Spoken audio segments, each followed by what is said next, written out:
Двајца припадници на Американската национална гарда кои беа ранети пред Белата куќа остануваат во критична состојба. Полицијата вели дека вооружениот напаѓач е афганистански државјанин кој добил азил во Соединетите Американски држави. Председателот Доналд Трамп го осуди нападот нарекувајќи го терористички чин.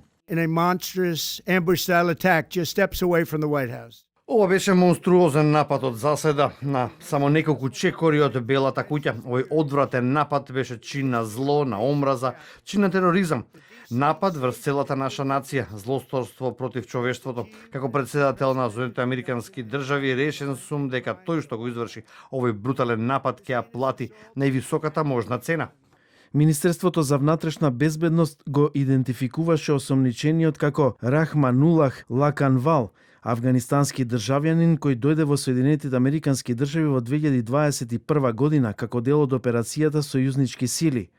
Осомничениот поднел барање за азил во 2024 година, кој администрацијата на Трамп го одобри во април оваа година.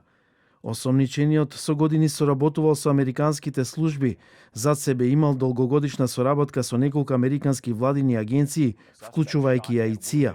Best available information. Добив информација од Министерството за внатрешна безбедност дека станува збор за странски државјанин кој влегол во САД од Афганистан. Тој бил на озогласените летови организирани од администрацијата на Бајден.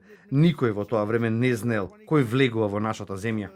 Службата за државјанство и имиграција на САД објави дека на неодредено време ги суспендира сите апликации за имиграција за афганистански граѓани. Во меѓувреме, администрацијата на Трамп побара дополнителни 500 војници од Националната гарда да бидат распоредени во Вашингтон.